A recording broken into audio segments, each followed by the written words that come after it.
श्री सच्चिदानंद सद्गुरु साईनाथ महाराज की जय। हरि ओम ब्राह्मणोऽस्य मुखमासीत बाहुराजन्यः कृतः पूरो तदस्याजुत वैश्याः पृथिव्यात्मशोदरो अजायत धूपं माघ्रापयामि चन्द्रमा मनसो जातश्चक्षोः सुवरजो अजायत श्रोत्रात् वायुश्च पराणश्च मुखादग्निरजायत दीपं दर्शयामि धूपदीपान्ते महानैवेद्यं निवेदयामि।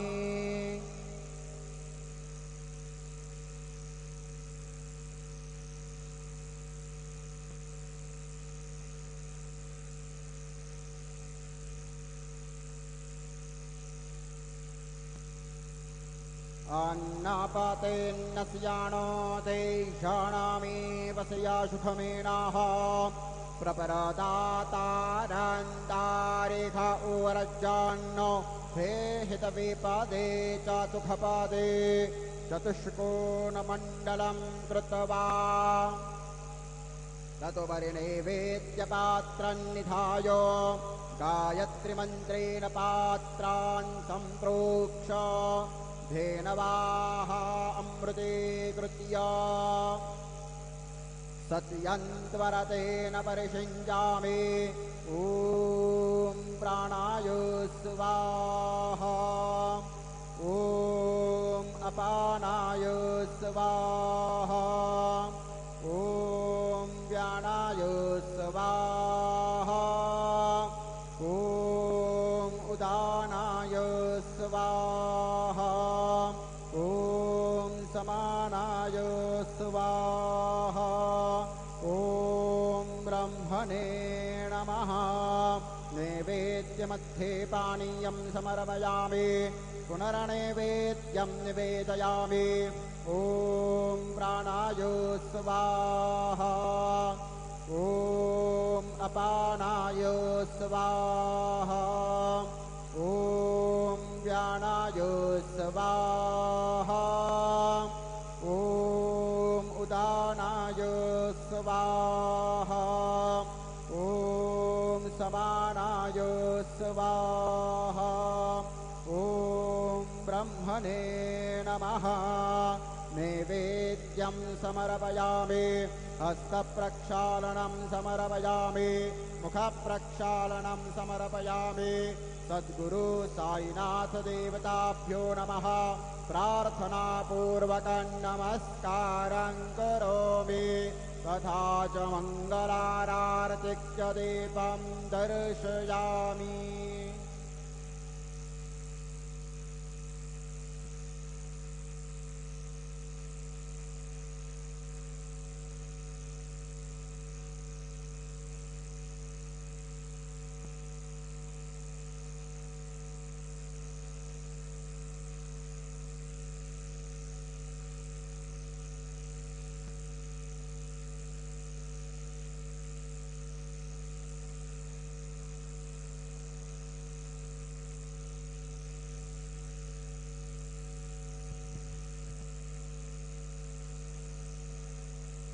आता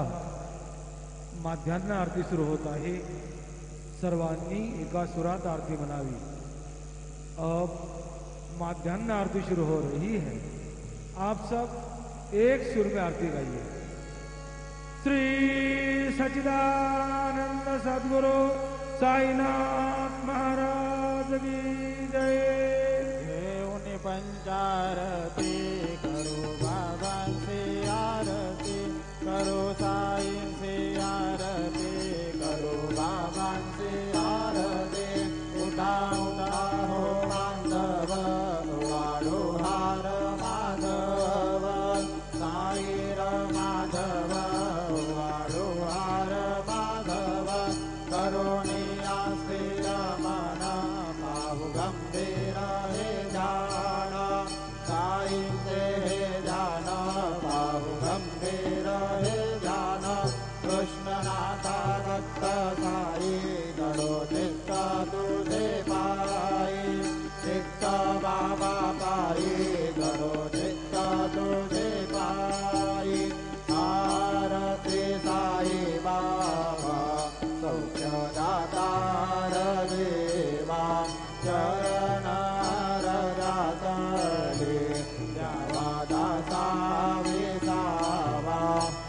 गौरा विसावा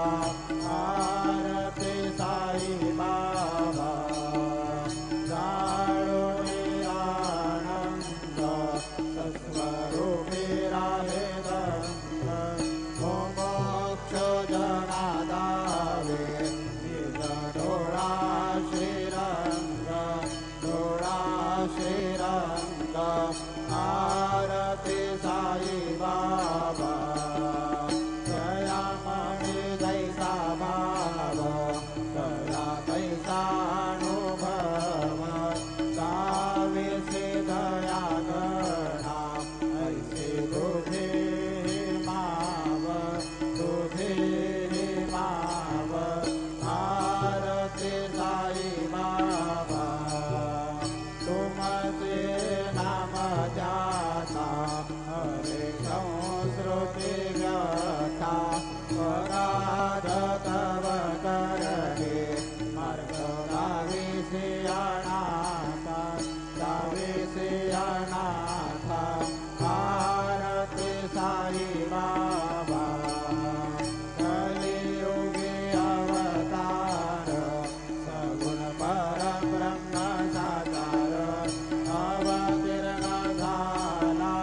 से स्वामी दत्त दिगंबर आरती साई बाबा 8 दिवसा गुरुवारी भक्त घरी दिवारी प्रभु पद पाहावया भव भय निवारी आरती साई बाबा माझा निज नव्य ठेवा तव चरणार सेवा मागणे जियाधा तुम्हा देवाधिदेवा आरती साई बाबा इच्छित दिनाचा तत निर्मल दोयणी सुख माझा माधवया संभळ आपोली बात आरती साई बाबा सौख्यदातार देवा चरणार जातले यावा रासा विसावा भक्ता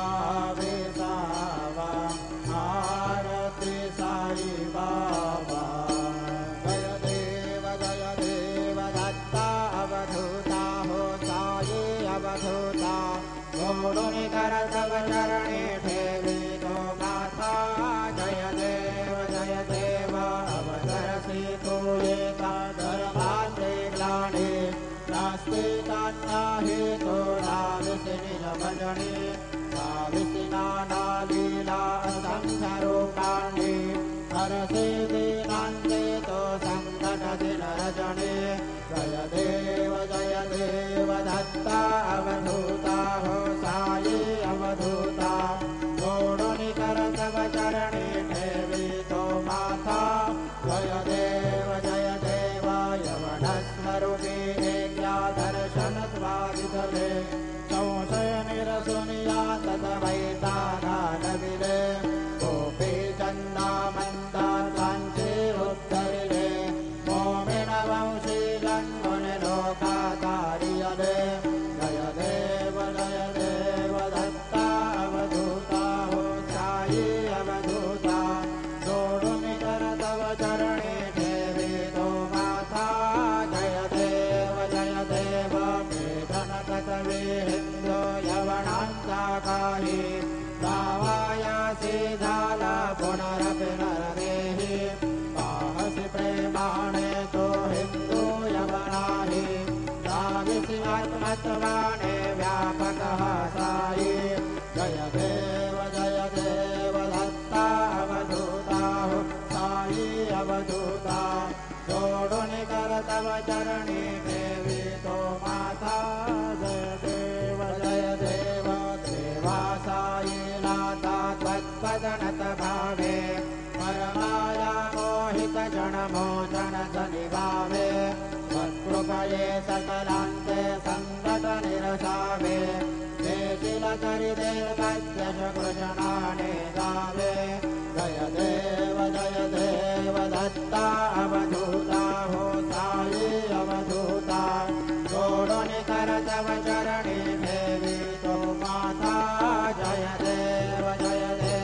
शिरडी माते पंढरपूर साई बाबार मावर साई बाबार मावर शुद्ध भक्ती चंद्रभागा भाव कुंडलिक जागा भाव कुंडलिक जागा याहो अवधे जगा करू बाबांची वंदन साईंची वंदन करू बाबांची वंदन गणू म्हणे बाबा साई गाव माझे आई गाव माझे आई गाव माझे आई घाले लोटांगण वंदीन चरण डोळ्यान पाहिन रूप तुझे प्रेमे अलिंगेन आनंदे पूजन भावे उवाडिन भने नाम त्वमेव माता च पिता त्वमेव बन्धुश्च सखा त्वमेव विद्या द्रविणं त्वमेव सर्वं मम देव कायेन वाचा मनसेन्द्रियेर्वा बुद्धात्मना वा प्रकृतिस्वभावात् करोमि यद्यत् सकलं परस्मै नारायणाय समर्पयामि अद्भुतं केशवं रामनारायणं कृष्णदामोदरं वासुदेवं हरिं श्रीधरं माधवं गोपिकावल्लभं जानकीनायकं रामचन्द्रं भजे हरे राम राम राम हरे हरे हरे कृष्ण कृष्ण कृष्ण हरे हरे गुरुदेवा दत्त हरि ओं यज्ञेन यज्ञमयजन्त देवास्तानि धर्माणि प्रथमान्यासन्न देवनागं महिमानस्य चन्दयत्र पूर्वे साध्याः सन्ति देवाः ॐ राजाधिराजाय प्रदय्यसाहिने नमो वयं वै श्रवणाय कुर्महे समे कामान् कामकामाय मह्यं कामेश्वरो वै श्रवणो दधातु कुबेराज वै श्रवणाय महाराजाय नमः ॐ स्वस्ति साम्राज्यं भोज्यं स्वराज्यं वैराज्यं पारमेष्ठ्यं राज्यं महाराज्यमाधिपत्यभयं समन्तपर्याय ईशा सार्वभौमः सार्वयुषां दादा परारधात पृथिव्यै समुद्रपर्यन्ताय एकराणि ददप्येष श्लोकोऽभिरीतो मरुतः परमेष्टारो मरुतस्यावसङ्गृहे आवेक्षितस्य कामप्रेर्विषमे देवाः सभासदैति श्रीनारायण वासुदेवाय सच्चिदानन्द सद्गुरु साईनाथ महाराज की जय। अनन्तातुलाते कसेरे स्तवावे अनन्तातुलाते कसेरे नमावे अनन्तमुखान्ताशिने शेषगाता नमस्कार साष्टांग श्री साईनाथ स्मरावे मणित्वात्पदानेत्यभावे पुरावे तरी भक्तिसाठे स्वभावे करावे जगातारुणे मायताता नमस्कार साष्टांग श्री साईनाथ वसेजो सदाता मया सन्तलीला विषेणान्यलोकान् परेजो जनाः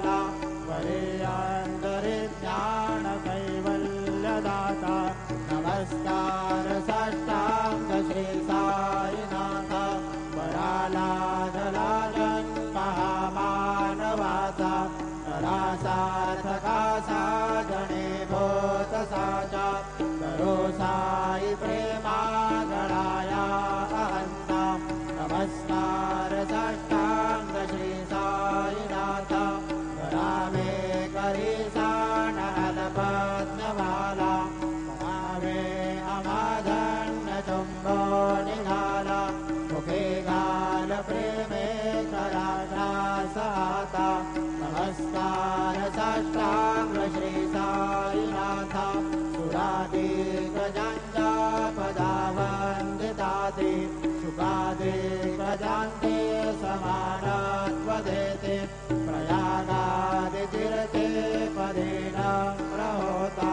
नमस्कार साष्टांग श्री साईनाथ सुराजा पदा पाहता गोपबाली सदा रंगले स्वरूपे मिळाली हरिरास क्रीडा सवे कृष्णनाथा नमस्कार साष्टांग श्री साईनाथ तुला मागतो मागणे एक द्यावे गळा जोडितो दीन अत्यंत भावे कवी मोहनी राज हातारी आता नमस्कार साष्टांग श्री साईनाथ ऐसा ये मासाई दिगंबरा अक्षय रूप अवतारा सर्वहि व्यापक तो श्रुति सारा अनोसयात्रि कुमारा बाबा ये काशी स्नान जप प्रतिदिवसे कोल्हापुर भिक्षे से निर्मल नद तुंगा जलप्राशी निजरामाहुर देशे ऐसा ये थोड़े लोपत से वाम करी त्रिशूल डमरो धारे वस्ता वरद सदा सुखकारी देशिल मुक्ति चारे ऐसा ये पाये पादुका जपमाला कमंडलो मृगशाला धारण कर सेवा नागजटा मुकुट शोभतो माता ऐसा ये तत्कर तुझाया जय ध्याने अक्षय चांते सदने लक्ष्मी वास करे दिनरजने रक्षसि संकट वारुणे ऐसा ये जा परिज्ञान तुझे गुरुराया दृश्य करे नयनाया पूर्णानंद सुखे दीकाया नाविषि हरि गुण गाया ऐसा ये साई दिगंबरा अक्षय रूप अवतारा सर्वहि व्यापक तो श्रुति सारा अनोसयात्रि कुमारा बाबा ये सदा सत्स्वरूपं चिदानन्दकन्दं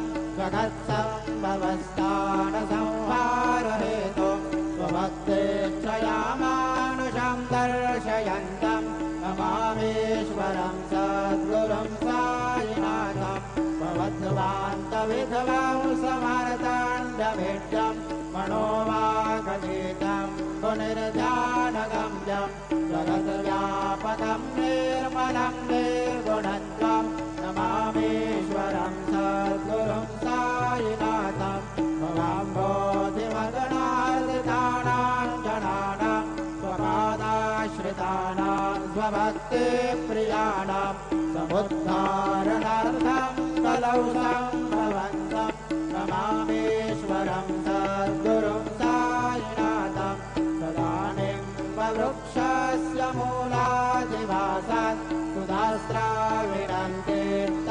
तीर्थमप्याप्रियन्तं करुं कल्पवृक्षाधिकं साधयन्तं नमामीश्वरं सद्गुरुं साईनाथं सदा कल्पवृक्षस्य तस्यादिमूले भवद्भावभुजया सपर्यादिसेवा गृणां कुर्वतां भूत्विमुक्ति प्रदन्तं नमामीश्वरं सद्गुरुं सायिनाथम् अनेकाश्रुतातर्कलीलाविलासै समावेशकृतेशानकस्वत्प्रभावम् अहं भावहीनं प्रसन्नात्मभावं नमामीश्वरं सद्गुरुं सायिनाथम् सतां विश्रमाराममेवाभिरामं सदा सज्जनैः संस्तुतं सान्नमध्ये प्रणामोदतं भक्तभद्रप्रदन्तं नमामीश्वरं सद्गुरुं सायिनाथम् अजन्माद्यमेकं परब्रह्म साक्षात् स्वयं सम्भवं राममेवावतीर्णं भवद्दर्शनार्थं पुनीतः प्रभोऽहं नमामीश्वरं सद्गुरुं सायिनाथम् श्रीसायीश कृपानिधे किल नृणां सर्वार्थसिद्धिप्रदा आदरजप्रभावमतुलं नानाविवक्ताक्षमः सद्भक्त्या शरणं कृताञ्जलिपुटं सम्प्रापितोऽस्मि प्रभो श्रीमत्साय परेशपादकमलान् नान्यच्चरण्यं मम सायिरूपधर राघवोत्तमं भक्तकामविबुधध्रुवं प्रभो माययोपहत चित्तशुद्धये चिन्तयाम्यहमर्निशं मुदा शरत्सुधांशो प्रतिमं प्रकाश कृपादपत्रं तव सायिनाथ त्वदीयपादाब्जसमाश्रितानां स्वच्छाययातापमपाकरोतु उपासनादैवत सायिनाथ स्वैर्मयोपासनिनास्तु तस्त्वं रमेन्मनोन्मे तव पादयुग्मे भृङ्गो यदाब्जे मकरन्दलुब्धः अनेकजन्मार्जितपापसंशयो भवेद्भवत्पादसरोजदर्शनात् क्षमस्व सर्वानपराधपुञ्जकान् प्रसीद साई सद्गुरो दयानिधे श्री साईनाथ चरणामृतपूतचित्तास्तत्पादसेवनरता सददञ्ज भक्त्या संसारजन्यदुरितौ तव निर्गतास्ते कैवल्यधाम परमं समवाप्नुवन्ति स्तोत्रमेतत्पठेर्भक्त्या यो नरस्तन्मना सदा सद्गुरो साईनाथस्य कृपापात्रं भवेत् ध्रुवम् करचरणकृतं वा कायजं कर्मजं वा श्रवणनयनजं वा मानसं वापराध विहितमविहितं वा सर्वमेतत्क्षमस्व जय जय करुणाब्धे श्रीप्रभो साईनाथ श्री सच्चिदानंद सद्गुरु साईनाथ महाराज की जय।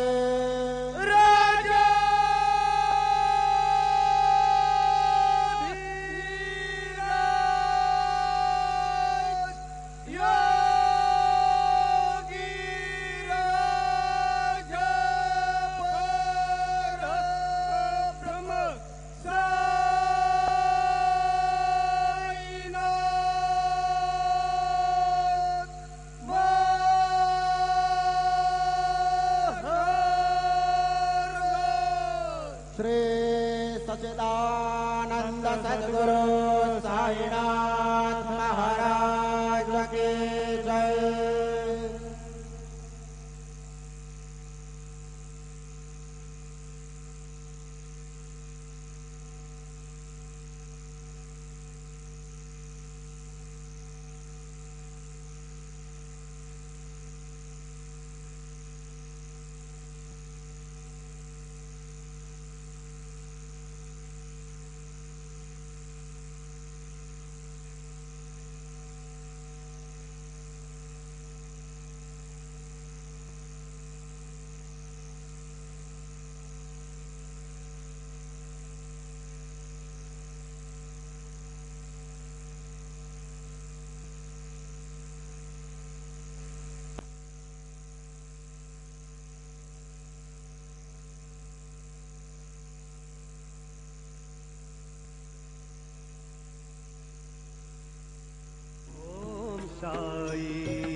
साई